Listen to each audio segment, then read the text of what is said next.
আমাদের এই ছোট্ট মাতৃভূমি, এখানে কোনো যদি অনাকাঙ্ক্ষিত কিছু ঘটে, তাহলে সেই ঘটনাকে তিলকে তাল নয়, বরং তিলকে সম্ভব হলে কাঁঠাল বানিয়ে দেখানোর একটা অত্যন্ত নোংরা একটা প্রচেষ্টা আমরা দেখতে পাচ্ছি গত কয়েকদিন ধরে। এতদিন শুধুমাত্র ভুইফোর ইউটিউবার, ভুইফোর নিউজ পোর্টালগুলোতে দেখতাম, এখন দেখা যাচ্ছে আমাদের পার্শ্ববর্তী দেশের একেবারে মূলধারার গণমাধ্যমগুলোতেও ডাহা, মিথ্যা এবং জাস্ট হাস্যকর বিভিন্ন তথ্য উপাত্ত আমাদের প্রিয় স্বদেশের বিরুদ্ধে তারা সরবরাহ করছেন এবং গোটা বিশ্বের মানুষকে ভুল বার্তা দিচ্ছেন। ভারতের একটা গণমাধ্যম বোধহয় এবিপি আনন্দ, সেখানকার একটা পোস্ট সোশ্যাল মিডিয়া, তাদের ভেরিফাইড ফেসবুক পেজে আপনারা দেখেছেন অনেকে, যে তারা সেখানে লিখেছেন বাংলাদেশে নাকি কোনো হিন্দু মেয়েরা সিঁদুর দিয়ে বের হতে সাহস করছে না, কারণ সিঁদুর দিয়ে বের হলে যদি হিন্দু মেয়ে এটা জেনে যায় তাহলে তার নিরাপত্তা থাকবে না, এই ভয়ে সবাই ঘরে বসে আছে, কেউ বের হচ্ছে না, কেউ সিঁদুর ব্যবহার করে বের হতে পারছে না। মানুষ মিথ্যা বলে, কিন্তু এরকম দিনের দুপুরে দাঁড়ায়া ডাহা ডাকাতি যাকে বলে, এরকম জোচ্ছুরি এবং এই ধরনের নির্লজ্জ মিথ্যাচারও মানুষ করতে পারে, তাও আবার তথাকথিত মূলধারার গণমাধ্যম বা প্রসিদ্ধ পরিচিত গণমাধ্যমের মতো এ ধরনের প্রতিষ্ঠান থেকে। এটা দেখে আমাদের নতুন করে রিয়েলাইজ করার সুযোগ হয়েছে যে তথাকথিত গণমাধ্যমগুলো আমাদেরকে, এমনকি আমাদের দেশেও তাদের যে সমস্ত দোসররা আমাদের দুধ কলা খেয়ে বড় হয়, আমাদের টাকা পয়সা দিয়ে চলে, এই মাটিতে থাকে, এই মাটির মানুষের টাকায় চলে, এখানে থেকে তাদের স্বার্থ রক্ষা করে যে সমস্ত দোসরগুলো, সেই দোসরদেরকেও দেখবেন একই নেচার তাদের, একই আচরণ তাদের।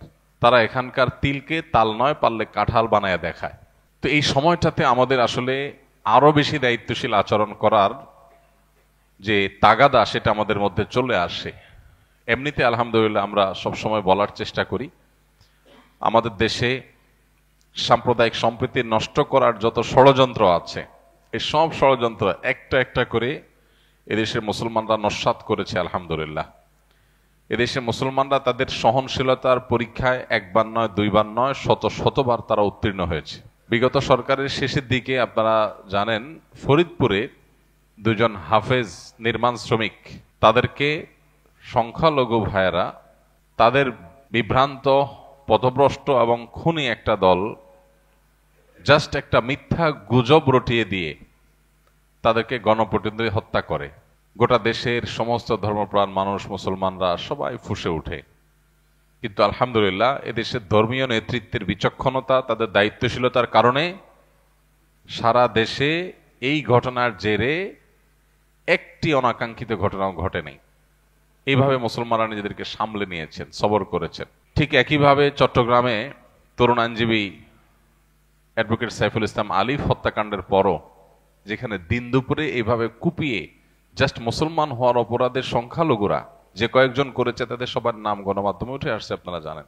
এই ইসকনের উগ্রপন্থীরা তাকে যে নির্মমভাবে দিন দুপুরে হত্যা করলো, এত বড় দুঃসাহস যে এই রকম জনবহুল, মুসলিম জনবহুল একটা জনপদের মধ্যে দাঁড়িয়ে, তাদের বুকের উপর দাঁড়িয়ে একজন ধার্মিক আইনজীবীকে কুপিয়ে অন্য ধর্মাবলম্বীরা, এই বিপদগামী খুনিরা, তারা নির্মমভাবে তাকে শেষ করলো। এর বিপরীতে সারা দেশের সমস্ত আলেম ওলামারা সবাই যার যার জায়গা থেকে মানুষকে শান্ত থাকার আহ্বান করেছেন।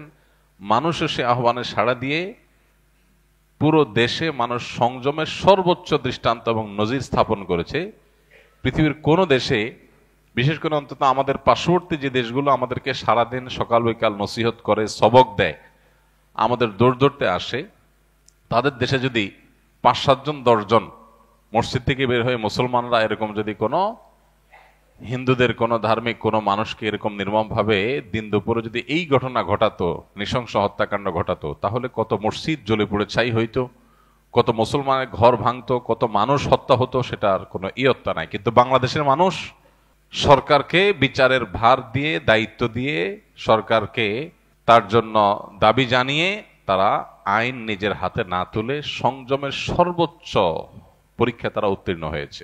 এরকম ঘটনা 2-4টা নয়, শত শত ঘটনা আছে যে মুসলমানরা তারা সবসময় সংযমী থেকেছে। কিন্তু এর পরেও এক শ্রেণীর মিডিয়া, তার একটা ক্ষুদ্র অংশ আছে আমাদের দেশে যারা তাদের দোসর হয়ে কাজ করে, আর বাকি আজকাল আমরা যেটা দেখতে পাচ্ছি আমাদের পার্শ্ববর্তী দেশ থেকে অনবরত উস্কানি দিয়ে দেশে, দেশের বাইরে, বিভিন্ন দেশে বাংলাদেশের মানুষের ভাবমূর্তি ক্ষুণ্ণ করার, বাংলাদেশের মানুষকে খারাপ মানুষ হিসেবে দেখানোর একটা চেষ্টা তারা করছে, অপচেষ্টা করছে। এই সময়টাতে আমাদের শত শত মত পার্থক্য থাকা সত্ত্বেও ঐক্যবদ্ধ হওয়ার সময়। হাজারটা বিষয়ে আমরা মত পার্থক্য করতেই পারি, কিন্তু আমাদের দেশের যে ইমেজ আছে সেই ইমেজটা যদি নষ্ট হয়ে যায় বা আমাদের যদি দুর্নাম করে, আমাদেরকে যদি খারাপ হিসাবে বিশ্বের দরবারে কেউ চিত্রায়িত করার চেষ্টা করে এবং সে যদি সফল হয়, তাহলে দিন শেষে ক্ষতিগ্রস্ত আমরা সবাই হব।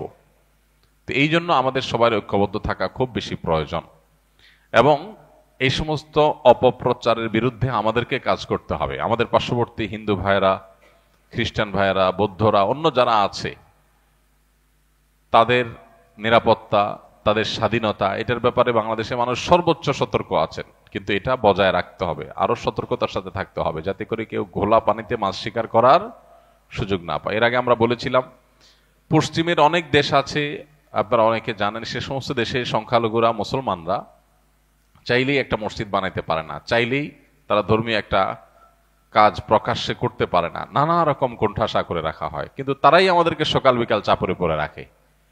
এই সমস্ত সমস্যার মূল সমাধানের পথ হলো অর্থনৈতিক মুক্তি। যতদিন এদেশে মানুষের অর্থনৈতিক মুক্তি না হবে, যতদিন বিদেশিদের ঋণের দিকে তাকায় থাকা লাগবে, তাদের জিনিসপত্রের উপর নির্ভর থাকবো আমরা, ততদিন পর্যন্ত তারা এরকম আমাদেরকে দাসের মতো আচরণ করবে, উঠবস করাবে, তিলের তাল না কাঁঠাল বানাবে, আমাদের উপরে যা ঘটে নাই সেটাও তারা চাপিয়ে দেওয়ার চেষ্টা করবে। এই জন্য আমাদের প্রিয় স্বদেশকে দুর্নীতি মুক্ত করে অর্থনৈতিকভাবে সমৃদ্ধ করার জন্য প্রত্যেকটা মানুষের কাজ করতে হবে। আল্লাহ তাআলা আমাদেরকে সেই তৌফিক দান করুন। আর এজ এ মুসলমান আমরা তাদের ষড়যন্ত্রের ব্যাপারে সর্বোচ্চ সতর্ক থাকব। আপনারা অনেকেই নিশ্চয়ই ইতিহাস জানেন যে এইভাবেই আজকের যে হায়দ্রাবাদ ভারতের অংশ, এই হায়দ্রাবাদ একটা স্বাধীন সার্বভৌম একটি দেশ ছিল। এই ভারত সে হায়দ্রাবাদকে কিভাবে স্বাধীনতাকে খর্ব করে, লুণ্ঠন করে, কিভাবে সেটাকে ভারতের অংশে পরিণত করেছে, তাদের বর্ডার কিভাবে তুলে দিয়েছে এবং ভারত তারা গিলে নিয়েছে, খেয়ে ফেলেছে হায়দ্রাবাদকে, সেটা বেশি দিন, অনেক কয়েকশো বছর আগের ঘটনা না। অতএব আজকের প্রেক্ষিতেও আমরা যদি সবাই ঐক্যবদ্ধ না থাকি, আমরা যদি সজাগ না থাকি, তাহলে আমাদের পরিস্থিতি বড় করুণ হবে। এইভাবে ন্যাক্কারজনকভাবে একটা প্রতিবেশী রাষ্ট্র একটা ছোট রাষ্ট্রের বিরুদ্ধে লেগে যেতে পারে, এরকম দৃষ্টান্ত পৃথিবীর কোনো অঞ্চলে মনে হয় খুঁজে পাওয়া যাবে না। পৃথিবীর কোথাও বোধহয় এরকম দেখা যাবে না যেরকম আমরা যেটা মুখোমুখি আছি। তো এই পরিস্থিতিতে আমাদের ঐক্যবদ্ধ থাকা খুবই প্রয়োজন। বিশেষ করে আজকের যে দিনটি, আজ থেকে বেশ অনেক বছর আগে এই ডিসেম্বরের 6 তারিখেই বাবরি মসজিদকে নির্মমভাবে শহীদ করেছে এই ভারতীয়রা। বাংলাদেশে কয়টা মন্দির ভেঙে মসজিদ বানানো হয়েছে, একটা ঘটনাও ঘটেছে, কিন্তু ভারতে সেটা সকাল বিকাল হয়। গত কয়েকদিন আগের ঘটনা, দলে দলে মসজিদে হামলা করে কিভাবে ভাঙচুর করে মসজিদকে নোংরা করে সেটাকে দখল করেছে। সেই দেশের মানুষ যখন আমাদেরকে নসিহত করতে আসে, তখন আমাদের আসলে তাদের প্রতি করুণা হয়, মায়া হয়। আমাদের মুসলমান হিসাবে প্রত্যেকটা মানুষের এই ভূ রাজনৈতিক যে ষড়যন্ত্র আছে সম্পর্কে সচেতন থাকতে হবে। আমরা যদি মনে করি না আজকের এই বাস্তবতা 2024-এর এই পৃথিবীতে বোধহয় একটা দেশ আর একটা দেশকে দখল করে নিতে পারে না, তো এটা ভুল হবে। আমাদের প্রত্যেকটা মানুষকে এই যে ভয়াবহ ষড়যন্ত্র চলছে, এই ষড়যন্ত্রের ব্যাপারে সর্বোচ্চ সতর্ক থাকতে হবে। কোন অবস্থাতে এই ষড়যন্ত্র যাতে তারা সফল না হতে পারে। রাজনৈতিক মত পার্থক্য থাকতে পারে, ধর্মীয় মতভিন্নতা থাকতে পারে, নানা বিষয়ে মতভিন্নতা থাকতে পারে, কিন্তু আমাদের এই ছোট্ট দেশটা কেউ দখল করে নিয়ে যাক আর আমাদেরকে দাস বানায় রাখুক, এটা আমরা কেউই নিশ্চয়ই চাইবো না। যদি না চাই তাহলে সজাগ হতে হবে প্রত্যেকটা মানুষকে। তারা এতদিন ধরে আমাদেরকে গোলামের মতো, দাসের মতো চালায়া তারা ধরেই নিয়েছে যে এরা বোধহয় সারা জীবন দাসের মতো আমাদের কথায় উঠবস করবে। এখন যখন দেখছে সব কথা উঠবস করে না, তখন তাদের মাথা খারাপ হয়ে গেছে। আমরা যদি ঐক্যবদ্ধ থাকি, ইনশাআল্লাহ বিইذনিল্লাহ কোন অবস্থাতেই তারা তাদের সে ষড়যন্ত্রে সফলতা অর্জন করবে না। আল্লাহ তাআলা আমাদের প্রিয় স্বদেশকে সকল ষড়যন্ত্র থেকে হেফাজতে রাখুন এবং আমরাও ব্যক্তিগত যে সমস্ত চিন্তাধারা আছে সেগুলোর ঊর্ধ্বে ওঠার চেষ্টা করি। বিশেষ করে মতপার্থক্যের জায়গা যেগুলো আছে, সে সমস্ত মতপার্থক্যের জায়গাগুলোতে আমরা আপন জায়গা মতপার্থক্য রেখেও জাতীয় ঐক্যমত গড়ে তোলার চেষ্টা করি। আমাদের পার্শ্ববর্তী আমাদের নিকটবর্তী প্রতিবেশী অন্য ধর্মাবলম্বী যারা আছেন তাদেরকেও আমরা আস্থায় আনার চেষ্টা করি। তারা যদি এই দেশকে সত্যি ভালোবাসে তাহলে অন্যদের ক্রীড়া নকে পরিণত হওয়া তাদের ঠিক হবে না। অন্যদের পুতুলের মতো তারা যদি উঠবস করে আর এদেশে মানুষের দুর্নাম করে তাহলে সেক্ষেত্রে এটা হবে সবচেয়ে বড় দুর্ভাগ্য। আমরা এর আগেও বলেছিলাম ভারতের সংখ্যালঘুদের প্রতি যে নির্যাতন চলছে, আমরা সেই নির্যাতনের ব্যাপারে সরব না হওয়ার কারণেই আজকে তারা আমাদের উপরে চেপে বসেছে। গতকালকে আমরা মাননীয় চিফ অ্যাডভাইজার মহোদয়ের ডাকে বসেছিলাম, সেখানে আমাদের অনেকেই চিফ অ্যাডভাইজার মহোদয়কে এই দাবি তুলেছেন যে বাংলাদেশে হিন্দুদের নিয়ে যদি ভারতীয়রা মিথ্যা অভিযোগ দিয়ে নাক গলাতে আসে তাহলে দিন দুপুরে খুল্লম খোলা যে মুসলিম সংখ্যালঘুদের উপরে ভারতে নির্যাতন হচ্ছে, মসজিদগুলো ভাঙচুর হচ্ছে, সেটা নিয়ে বাংলাদেশের সরকার জায়গা থেকে কেন প্রতিবাদ করা হচ্ছে না? আপনারা জোর গলা প্রতিবাদ করেন, আপনারা না করার কারণে আজকে তারা আমাদের উপরে চেপে পড়েছে।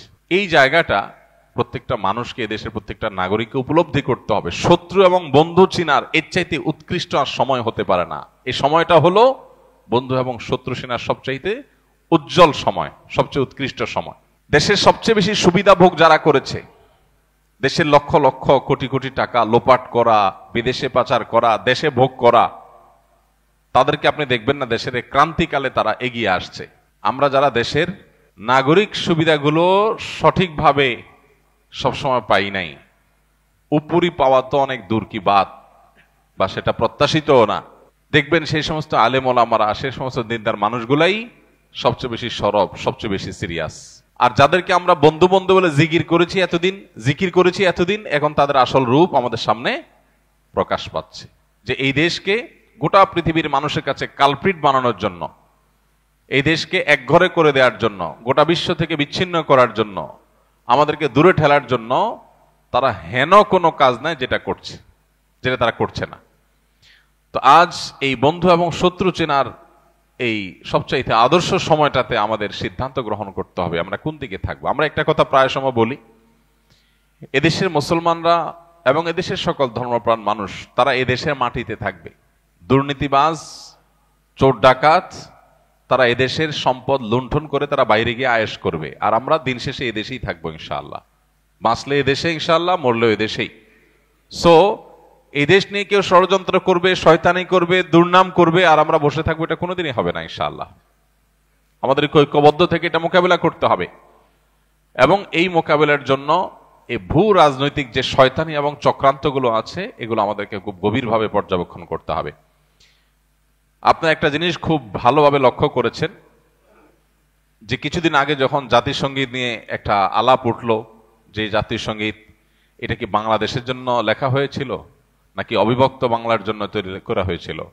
অবিভক্ত বাংলার জন্য যদি লেখা হয়ে থাকে, আমার সোনার বাংলা বলতে যদি গোটা পশ্চিম বাংলা আর এ বাংলা দুইটাকে বোঝানো হয়ে থাকে, তাহলে সেক্ষেত্রে সেটা কিভাবে বাংলাদেশের জাতীয় সঙ্গীত হয়? এই দেশের জন্য তো এটা লেখা হয়নি, এটা তো লেখা হয়েছে ভারতের একটা অংশ আর এদেশের একটা অংশের জন্য। রবীন্দ্রনাথ যখন লিখেছেন তখন তো এদেশের জন্ম হয়নি, তাহলে এটা কিভাবে দেশের জাতীয় সঙ্গীত হইতে পারে?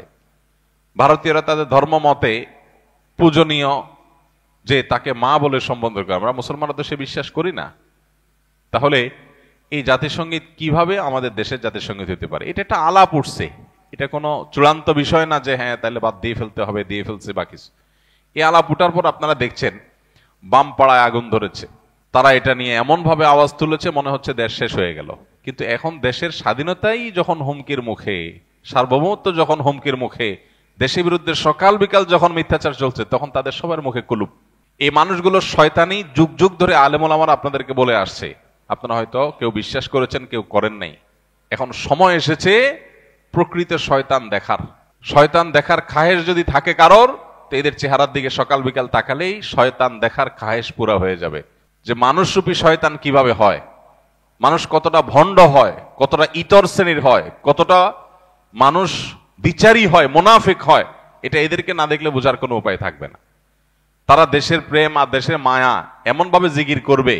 আজ বহু বছর ধরে আলেমুল আমাদেরকে আসামের কাঠগড়া দাঁড় করা রাখছে। আলেমুল আমারা দেশের কোনো সুবিধাই ভোগ করে নাই, না সরকারি কোয়ার্টার পাইছে, না সরকারি টাকা পয়সা লুট করছে, না অন্য কোনো কিছু। কিন্তু দেখবেন দুর্দিনে সবার আগে জান দিয়া, জীবন দিয়া আলেমুল আমারা সবার আগে চলে যাচ্ছে।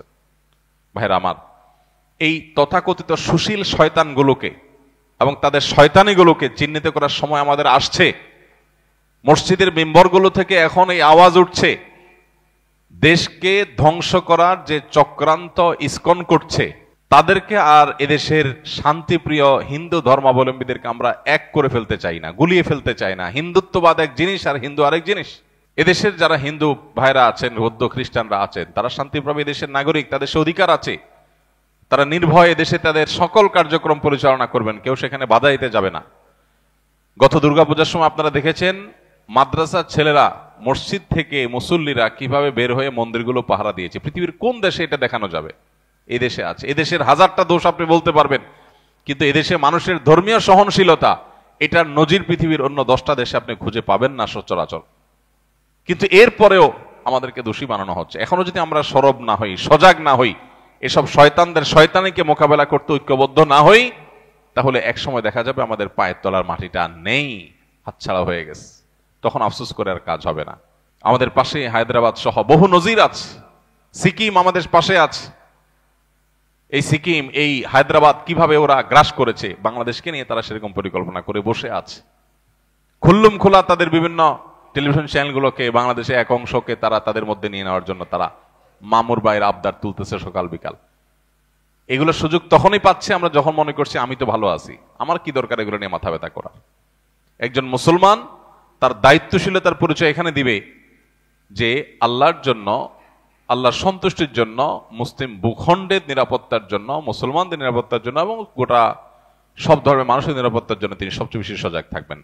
আমরা গত জুমায় বলেছিলেন নবী সাল্লাল্লাহু আলাইহি সাল্লাম ঐতিহাসিক মদিনা সনদ বাস্তবায়ন এবং রচনার মধ্য দিয়ে অন্য ধর্মাবলম্বীদের সাথে শান্তিপূর্ণ সহাবস্থানের ঐতিহাসিক লিখিত দলিল পৃথিবীর ইতিহাসে প্রথম তিনি করেছেন, তার আগে কেউ করেনি। সর্বপ্রথম লিখিত চুক্তি, অন্য ধর্মাবলম্বী বা কয়েক ধর্মের মানুষরা শান্তিভাবে একটা ভূমিকে থাকবে, প্রত্যেকে কেউ কারোর ক্ষতিগ্রস্ত করবে না, বরং একে অন্যের বন্ধু হয়ে থাকবে, এই মর্মে নবী করিম সাল্লাল্লাহু আলাইহি সাল্লাম ঐতিহাসিক শান্তি চুক্তি মদিনা সনদ তিনি করেছেন। আমরা সেই নবীর উম্মত, বিধায় আমাদেরকে সংখ্যালঘুদের অধিকারের সবক দেওয়ার প্রয়োজন নাই। শুধু নিজেদের দিকে তাকালেই হবে যে বাতির নিচে অন্ধকার, কি পরিমাণ মুসলমান নির্যাতন তোমাদের এলাকাতে, তোমাদের দেশে, তোমাদের ভূমিতে চলে। দুর্ভাগ্য আমাদের, আমরা মুসলমানরা অনেকে মনে করি ভারতে মুসলমান নির্যাতন হচ্ছে, আমাদের দেশে তো হচ্ছে না, সমস্যা কি? তো তাদের ব্যাপার। ইরাকে মুসলমান নির্যাতন হচ্ছে, তাদের ব্যাপার। সিরিয়াতে হচ্ছে, তাদের ব্যাপার। ফিলিস্তিনে হচ্ছে, তাদের ব্যাপার। আমরা তো নিরাপদ আছি। এটা কোনো মুসলমানের চিন্তা না। গোটা পৃথিবীর যে কোনো প্রান্তে মুসলমান আক্রান্ত হলে গোটা বিশ্বের মানুষ এটাকে ফিল করবে, অনুভব করবে, কথা বলবে। অতএব এই জায়গা থেকে আমাদের প্রত্যেকটা মানুষের এখন থেকে ভারতের প্রতিটা মুসলিম নির্যাতন, প্রতিটা সংখ্যালঘু নির্যাতনের পরে আমাদের সবাই শতকণ্ঠে কথা বলতে হবে। শুধু মুসলমানরা দেশে হিন্দুদের কথা বলা উচিত। আমরা যখন ওদের চালনির ছিদ্রগুলা দেখাই দিতে পারবো, তখন তারা সুইয়ের ছিদ্র খোঁজার সুযোগ আর পাবে না। আমরা চুপচাপ থাকার কারণে তারা আজকে আমাদের মাথার উপরে চড়াও হয়ে বসে আছে। তো এই সময়টাতে বিশেষ করে যারা বিভিন্ন সময় অন্ধত্বে ছিলাম, যারা অতি প্রেমে ডুবেছিলাম, যারা শত্রু আর বন্ধু চিনতে ভুল করেছিলাম, তাদের এখন চেনার সময় হয়েছে যে কিভাবে একটা রাষ্ট্র এইভাবে ন্যাক্কারজনক ভাবে পার্শ্ববর্তী একটা রাষ্ট্রের প্রতি এইভাবে ঝাঁপিয়ে পড়তে পারে, এত নোংরা ভাবে, কোনো কারণ ছাড়া, বিনা উস্কানিতে এইভাবে তারা কিভাবে একটা দেশকে ক্ষতিগ্রস্ত করতে পারে, তার সবচেয়ে নোংরা নজির এখন স্থাপন হতে যাচ্ছে। আমি আবারও বলছি, যদি আমরা সতর্ক না হই তাহলে সেক্ষেত্রে এই দেশ আমাদের আর থাকবে না, এবং এদেশে আমরা যে বিগত কয়েক বছর ধরে আমরা দাসের মতো ছিলাম, সেটা যে আরো কতটা ভয়াবহ আকার ধারণ করতে পারে একমাত্র আল্লাহ তাআলা ভালো জানেন। বিধায় প্রত্যেকটা মানুষকে সজাগ হতে হবে, সতর্ক হতে হবে। এবং ধর্মীয় সম্প্রীতির ব্যাপারে আমরা প্রত্যেকটা মানুষ নিজে থেকে উদ্যোগ নিয়ে নিয়ে আমাদেরকে ধর্মীয় সম্প্রীতি রক্ষা করে তাদের মিথ্যা অভিযোগ, এটাকে মিথ্যা প্রমাণ করতে হবে। সেই অভিযোগকে মিথ্যা প্রমাণ করার জন্য আমাদেরকে ভূমিকা রাখতে হবে। এবং পাড়ায় পাড়ায়, মহল্লা মহল্লায় অন্য ধর্মাবলম্বী যে সমস্ত ভাই বোনরা আছে, সম্ভব হলে তাদের সাথে মিট করতে হবে, তাদেরকে নিয়ে একসাথে বসতে হবে যে ভাই আপনারা কোনো অসুবিধা অনুভব করছেন কিনা, কেউ আপনাদের কোনো অসুবিধা করছে কিনা, তাদেরকে আশ্বস্ত করতে হবে। এবং অহেতুক তাদের মনে যে ভয় সৃষ্টি করছে পার্শ্ববর্তী দেশ থেকে, সেগুলোর ব্যাপারে তাদেরকে অভয় দিতে হবে যে আমরা হিন্দু মুসলিম কাঁধে কাঁধ মিলিয়ে আমাদের প্রিয় মাতৃভূমিতে আছি এবং থাকবো ইনশাআল্লাহ। প্রিয় নবী সাল্লাল্লাহু আলাইহি ওয়াসাল্লাম বলেছেন, তিনি যখন তার মদিনা রাষ্ট্র কায়েম করেছেন তখন তার সে ঐতিহাসিক বক্তব্য ছিল যে আমার এখানে যে সবচাইতে দুর্বল সে হলো সবচেয়ে শক্তিশালী। ঐতিহাসিক উক্তি। নবী সাল্লাল্লাহু আলাইহি ওয়াসাল্লাম বলেছেন, আমার এই মদিনা রাষ্ট্রে যে সবচেয়ে বেশি দুর্বল সে হলো সবচেয়ে বেশি শক্তিশালী। কিভাবে? যে ব্যক্তিকে সবাই কোণঠাসা করে রাখে, দুর্বল করে রাখে, ভীত সন্ত্রস্ত করে রাখে, দমিয়ে রাখতে চায়, চাপিয়ে রাখতে চায়, তার অধিকার কেড়ে নিতে চায়, তাকে দুর্বল করে রাখতে চায়, যে দীনহীন মিসকিন অসহায়, এই মানুষটা নবী সাল্লাল্লাহু আলাইহি ওয়াসাল্লাম তাকে বলছেন যে মদিনার রাষ্ট্র তোমার সাথে আছে এবং রাষ্ট্র তোমাকে সঙ্গ দিয়ে শক্তিশালী করছে, যে তোমার হাতের সাথে রাষ্ট্রের হাত আছে, তোমাকে কেউ দুর্বল যেন করে ফেলতে না পারে। আর যে আমার কাছে শক্তিশালী, নবী সাল্লাল্লাহু আলাইহি ওয়াসাল্লাম বলেছেন, সে হলো এই সমাজে সবচেয়ে দুর্বল। অর্থাৎ তাকে দুর্বলের মতো ট্রিট করা হবে, তার শক্তির কারণে তাকে কোনো কম্প্রোমাইজ করা, সিম্প্যাথি দেখানো, কোনো ছাড় বা সুযোগ দেওয়া হবে না। সবচেয়ে দুর্বলের মতো আচরণ তার সাথে কথা হবে, যে সবচেয়ে বেশি শক্তিশালী। অতএব আমরা আমাদের পার্শ্ববর্তী যে সমস্ত অন্য ধর্মাবলম্বী ভাইয়েরা বোনেরা আছেন তাদের সাথে মিট করব, সম্ভব হলে বসবো এবং তাদেরকে বোঝাবো যে ভাই, কোনো অসুবিধা আছে আপনাদের, কোনো কষ্টে আছেন আপনারা, আপনাদের ধর্মীয় কাজে কেউ বাধা দেয়? আপনারা দেখেছেন এর আগে বিভিন্ন মন্দিরে দেখা গেছে যে অন্য কোনো হিন্দু যুবক বা অন্য কেউ তারাই হামলা করতে গিয়ে ধরা পড়েছেন। আর যতগুলো সংখ্যালঘু নির্যাতনের ঘটনা দেশে ঘটেছে, এটা আমরা সবাই জানি, ওপেন সিক্রেট। বিচ্ছিন্ন দু চারটা যাই ঘটেছে তার সবগুলো হলো রাজনৈতিক, এগুলো একটাও ধর্মীয় না। মুসলমানদের মসজিদ থেকে মিছিল নিয়ে যায় মন্দির ভেঙে দিছে, এই ঘটনা এদেশে ঘটে না, বরং রাজনৈতিক উদ্দেশ্যে কিছু টাকা পয়সা দিয়ে এই ধরনের ঘটনা ঘটানো হয়ে থাকে, তিল হলে সেটাকে তাল করে দেখানোর জন্য। তো এই জায়গাটাতে আমাদের ডায়ালগ বাড়াতে হবে, আলোচনা বাড়াতে হবে। যত বেশি আলোচনা বাড়াবো, তাদেরকে অভয় দিব, তাদের সাথে আমরা মিশবো। আমাদেরও কিছু সমস্যার জায়গা আছে। অনেক মুসলমান আছেন যারা মনে করেন যে হিন্দুদের সাথে, অন্য ধর্মাবলম্বীদের সাথে বোধহয় উঠবস করলে, কোনো লেনদেন করলে বোধহয় আমার ঈমান আমল চলে যাবে। এই সমস্ত ভুল ধারণার কারণেও এক ধরনের দূরত্ব আমাদের মধ্যে তৈরি আছে। এটা হওয়া উচিত না। আদর্শিক জায়গায় আপনি 100% অটল থাকবেন, আপনার ঈমান, আপনার আকীদা, আপনার বিশ্বাসের জায়গায় আপনি 100% পরিষ্কার থাকবেন। আমি তাওহীদের সাথে কোনো কম্প্রোমাইজ করব না, চুল পরিমাণ করব না। আমি এক আল্লাহ বিশ্বাসী, আমি আমার ইবাদত করব, কিন্তু অন্য ধর্মের মানুষ যে আমার বিশ্বাসের সাথে একমত না, তিনি আমার মতে সঠিক পথে নাই, সেটা আমার মতের ব্যাপার, কিন্তু আচরণের ব্যাপার হবে তার সাথে একজন ভাই ভাইয়ের মতো করে। আর আদম আলাইহিস সালামের সন্তান হিসেবে আমরা তো আসলে সবাই ভাই ভাই। তারাও আদম আলাইহিস সালামের সন্তান, আমরাও আদম আলাইহিস সালামের সন্তান, সেই হিসাবে তো আমরা একই বাবার সন্তান। সো এই জায়গা থেকে তাদের ব্যাপারে আমাদের অনেকের মধ্যে যে সমস্ত ভুল ধারণাগুলো আছে, এগুলো দূর করতে হবে। কোন এলাকাতে যদি হিন্দু হওয়ার কারণে কাউকে কোণঠাসা করার কেউ চেষ্টা করে, আমরা তাদের পাশে দাঁড়াতে হবে। যদিও মুসলমানরা সচেতন সতর্ক, কিন্তু আরো বেশি সচেতন সতর্ক হতে হবে। আল্লাহ তাআলা আমাদের সবাইকে সেই তৌফিক দান করুন। একটা ক্রাইসিস মোমেন্ট চলছে, একটা ক্রিটিক্যাল সময় চলছে। বিশ্বের বিভিন্ন শক্তিশালী দেশগুলোকে এই দেশে বিরুদ্ধে দাঁড় করানোর এক চক্রান্ত, এক খেলা এখানে চলছে। সেখানে এই দেশীয় যে বিদেশিদের এজেন্ট মিডিয়াগুলো আছে, সেগুলোকে ভালো করে চিনে রাখার সময় হয়েছে। এরা বিদেশিদের পারপাসগুলো কিভাবে সার্ভ করে, তাদের নিউজ করার স্টাইল যদি দেখেন, লেখাজোকার স্টাইল যদি দেখেন, তাদের রিপোর্ট করার স্টাইল যদি দেখেন, তাহলে পণ্ডিত হওয়া লাগবে না আপনার বোঝার জন্য যে তারা আসলে তাদের টোনে, বিদেশিদের টোনে তারা কথা বলতে চায় এবং এই দেশকে তারা ব্যর্থ রাষ্ট্র হিসেবে পরিণত করতে চায়, বিদেশিদের খবরদারি এখানে বাড়াতে চায়। আমরা তো বিদেশিদের খবরদারি থেকে মুক্ত হতে চাই, আমরা স্বাধীন থাকতে চাই, কিন্তু আমাদের উপরে বিদেশিদের খবরদারি বাড়ানোর জন্য এদেশের কিছু মিডিয়াও কাজ করছে। চোখ কান খোলা রাখতে হবে এবং সজাগ থাকতে হবে, ঐক্যবদ্ধ থাকতে হবে। আমরা আবারও বলি, শত বিষয়ে আমাদের মত পার্থক্য থাকতে পারে, কিন্তু আমাদের এই প্রিয় স্বদেশটাকে সেভ করার ব্যাপারে, এটাকে নিরাপদ রাখার ব্যাপারে আমাদের কোনো দ্বিমত থাকা উচিত না। এ ব্যাপারে আমাদের কাঁধে কাঁধ মিলিয়ে কাজ করতে হবে। আল্লাহ তাআলা আমাদের সবাইকে সেই তৌফিক দান করুন। আমরা এজ এ মুসলমান অন্য ধর্মাবলম্বীদের অধিকারগুলো যেমন নিশ্চিত করার চেষ্টা করব, তাদের প্রতি সম্প্রীতি সৌহার্দ্য আমরা বজায় রাখার চেষ্টা করব। তাদের পূজায় গিয়ে তাদের সাথে সামিল হয়ে আপনাকে একাত্মতা পোষণ করতে ইসলাম বলে না। ইসলাম বলে তাদের পূজা তারা করুক, আপনি করেন, কিন্তু তাদের পূজা নির্বিঘ্নে যা তারা করতে পারে, কেউ যেন বাধা সৃষ্টি না করতে পারে, সে বিষয়টা আপনি খেয়াল রাখেন। সামাজিক মর্যাদা যাতে তারা কোনো অংশে কম না পায়, সেদিকে আপনি খেয়াল রাখেন। এর আগে বারবার আমরা একটা হাদিস আপনাদের শুনিয়েছি, নবী করিম সাল্লাল্লাহু আলাইহি ওয়াসাল্লামের সামনে দিয়ে একজন ইয়াহুদির লাশ নিয়ে যাওয়া হচ্ছে। ইয়াহুদি, মুসলমানের প্রতি সবচেয়ে বেশি বিদ্বেষ রাখে ইয়াহুদিরা, সেই ইয়াহুদির লাশ নেওয়া হচ্ছে। নবী করিম সাল্লাল্লাহু আলাইহি ওয়াসাল্লাম সে লাশের প্রতি একটা সম্মান প্রদর্শন করলেন। তখন একজন বললেন, হে আল্লাহর রাসূল, এটা একজন ইয়াহুদির লাশ না, আপনি কেন সম্মান প্রদর্শন করলেন? তখন তিনি বলেছিলেন, আলাইসাত নাফসা, এই ইয়াহুদির লাশ এটা কি কোনো মানুষের লাশ না? এজ এ মানুষ সে কি আমার কাছে রেসপেক্ট পেতে পারে না? আমরা সেই নবীর উম্মত। সো আমার পার্শ্ববর্তী কোনো হিন্দু, খ্রিস্টান, বৌদ্ধ যদি থাকে, কয়জন আছি তাদের বাসায় আমরা রান্না করে একটু খাবার পাঠিয়েছি বা গিফট পাঠিয়েছি? আমরা মুসলমান তো মুখে দাবি করি। নবী করিম সাল্লাল্লাহু আলাইহি ওয়াসাল্লাম অন্য ধর্মাবলম্বীদেরকে হাদিয়া দিয়েছেন, উপঢৌকন দিয়েছেন, উপহার দিয়েছেন, উপহার গ্রহণ করেছেন, লেনদেন করেছেন, সামাজিক সমস্ত কার্যক্রম তাদের সাথে করেছেন। আমার দ্বীন, আকীদা, ঈমান, তাওহীদ এটা আপন জায়গায়, কিন্তু সেই সাথে তাদের সাথে সামাজিক যে লেনদেন সেগুলো করতে কোনো নিষেধ ইসলাম আমাদেরকে করে নাই। অহেতুক অনেক প্রাচীর আমরা অনেকে তুলে রেখেছি, মনে করি যে না তাদের সাথে মিশলে উঠলে বসলে বোধহয় আমার জাত চলে যাবে। মুসলমানের জাত বলতে কিছু নেই, আমরা বরং প্রোঅ্যাক্টিভ হয়ে তাদের সাথে মেশার চেষ্টা করা উচিত। এর আগে আপনাদেরকে আমরা শুনিয়েছিলাম আব্দুল্লাহ ইবনে ওমর রাদিয়াল্লাহু তাআলা আনহু, তার বাসায় একবার বকরি জবে হয়েছে, ছাগল জবে হয়েছে। ছাগল জবে হওয়ার পর তিনি বাইরে ছিলেন, বাহির থেকে আসলেন, এসে জিজ্ঞাসা করলেন, আজকে যে ছাগল জবে হলো আমাদের বাসায়, বড় করে ভোজন অনুষ্ঠান হচ্ছে, আমাদের পাশের বাসা যে ইহুদিরা আছে প্রতিবেশী, তাদের বাসায় কি পাঠানো হয়েছে কিনা? তখন তাকে বলা হলো না, তাদের বাসাতে পাঠানো হয়নি। তখন তিনি খুব রাগ করলেন পরিবারের লোকদেরকে, কেন পাঠানো হলো না? প্রতিবেশী ইহুদি, অন্য ধর্মের মানুষ, কেন তার বাসায় আমরা আজকে ভালো খাবো, কেন তাদেরকে আমরা একটু দিলাম না?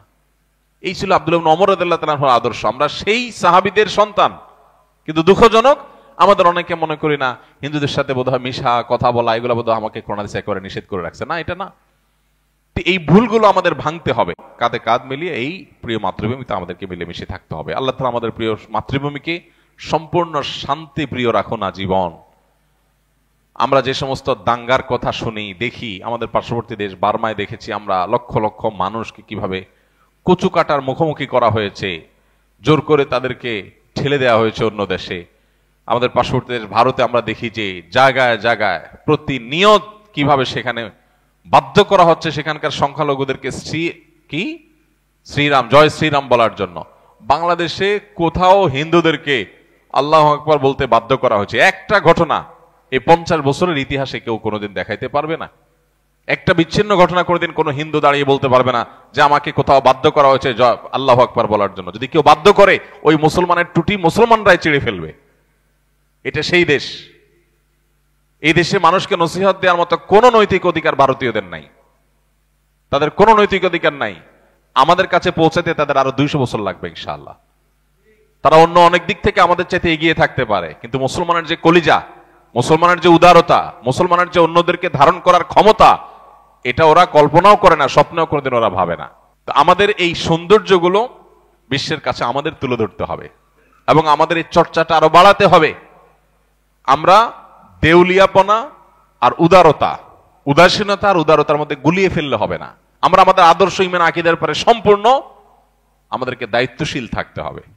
কিন্তু সেই সাথে সামাজিক সম্প্রীতির ক্ষেত্রে আমাদের অন্য ধর্মের ভাইরা, অন্য মতের ভাইরা, শুধু ধর্মের কথা কেন বলছি, রাজনৈতিক ভিন্ন মত থাকতে পারে, ধর্মের মধ্যে আন্তর্ধর্মীয় ভিন্ন মত থাকতে পারে। এজ এ মুসলিম আমাদের মধ্যে বিভিন্ন মত, বিভিন্ন থটের অনুসারী থাকতে পারি আমরা, কিন্তু সহনশীলতা প্রদর্শন করতে ইসলাম আমাদের সহনশীলতার কথা বলে। কোনো উগ্রতা, কোনো অসহনশীলতা, কোনো অসহিষ্ণুতাকে কোনো অবস্থাতে আমরা স্থান দেব না। আমরা বিভিন্ন মতের মানুষ একসাথে নামাজ পড়ি, একই কাতার নামাজ পড়ি, এক একজন এক এক রাজনৈতিক দল করেন, নামাজ পড়ার সময় কাঁধে কাঁধ মিলিয়ে দাঁড়াচ্ছেন। কেউ কোন পীরের মুরিদ, আরেকজন পীরের মুরিদ, কেউ তাবলীগ করছেন, কেউ অন্য কোনো রাজনৈতিক ইসলামিক দল করছেন, কিন্তু নামাজের সময় একে কাঁধে কাঁধে মিলিয়ে দাঁড়াচ্ছেন। এটাই তো ঐক্যের শিক্ষা, যে মত আপনার ভিন্ন হতে পারে, কিন্তু যখন নামাজে দাঁড়াচ্ছেন আপনি এটা বলতে পারবেন না, না এটা বিএনপির লাইন, ওইটা জামাতের লাইন, ওইটা জাতীয় পার্টির লাইন, আলাদা করে লাইন করার সুযোগ আছে? নাই। যদি করেন তাহলে আপনার নামাজ নিয়ে টানাটানি শুরু হবে। ইসলাম আপনাকে এতটা উদার হতে বলেছে যে ভিন্ন মত থাকতে পারে, কিন্তু এই ভিন্ন মতের মধ্যেও ডক্টর খন্দকার আব্দুল্লাহ জাহাঙ্গীর রহমাতুল্লাহ যেটাকে বলতেন বৈচিত্র্যময় ঐক্য, আল ইত্তেহাদ মা আল ইখতিলাফ, যে আমরা বিভিন্ন রকমের মতে থাকা সত্ত্বেও একটা জায়গায় আমরা এক, একটা না বহু জায়গায় এক, আমরা বাংলাদেশী হিসাবে এক। এই জায়গাটাতে আমরা ঐক্যবদ্ধ, এখানে আমরা কাঁধে কাঁধ মিলিয়ে দাঁড়াবো। মতপার্থক্য আপনার সাথে হাজারবার থাকুক, হাজারবার আপনার সাথে আমার বিরোধী থাকুক, আপনি আমার করেন আমি আপনার করি, কিন্তু ঐক্যের জায়গাটা ক্লিয়ার থাকতে হবে। যাই হোক, আমরা যদি সজাগ সতর্ক থাকি তাহলে ইনশাআল্লাহ এদেশ নিয়ে কেউ খেলতে পারবে না। 18-20 কোটি মানুষ আমরা যদি সবাই একটু চোখ কানটা খোলা রাখি যে একটা নোংরা খেলা চলছে, ইনশাআল্লাহ কেউ আমাদেরকে নিয়ে খেলতে পারবে না। গতকালকে মাননীয় প্রধান উপদেষ্টাকে এই আশ্বাস আমরা দিয়েছি, এই বিশ্বাস আমরা তাকে রাখতে বলেছি যে এদেশের শুধু মুসলমান না, হিন্দু ধর্মীয় নেতৃত্ব সবাই ছিল, সবাই বলেছেন যে আমরা আমাদের রাষ্ট্র, আমাদের প্রিয় মাতৃভূমির স্বার্থ রক্ষার ক্ষেত্রে আমরা সবাই ঐক্যবদ্ধ, কাঁধে কাঁধ মিলিয়ে আমরা কাজ করব এবং কোনোভাবেই এই দেশকে দুর্নাম করার যে ষড়যন্ত্র চলছে এই ষড়যন্ত্রকে আমরা সফল হতে দেব না ইনশাআল্লাহ। আল্লাহ আমাদের সবাইকে সেই তৌফিক দান করুন। আমরা যেন শান্তি রক্ষার ক্ষেত্রে পৃথিবীর কাছে রোল মডেল হতে পারি, যে এদেশের মানুষ রোল মডেল। আমাদের ব্যক্তিগত দ্বন্দ্ব, কোন্দল, আমাদের রাজনৈতিক কোন্দল এগুলো যদি থাকে, 10টা ঘটনা এগুলো যদি ঘটে, তাহলে আমাদের ধর্মীয় কোন্দল যেন জিরোতে আমরা নামাইতে পারি, যে এই বিষয়ে যেন কোনো কোন্দল আমাদের মধ্যে না থাকে। আল্লাহ আমাদের সবাইকে সেই তৌফিক দান। আস সুন্নাহ ফাউন্ডেশন, উম্মার স্বার্থে সুন্নাহর সাথে।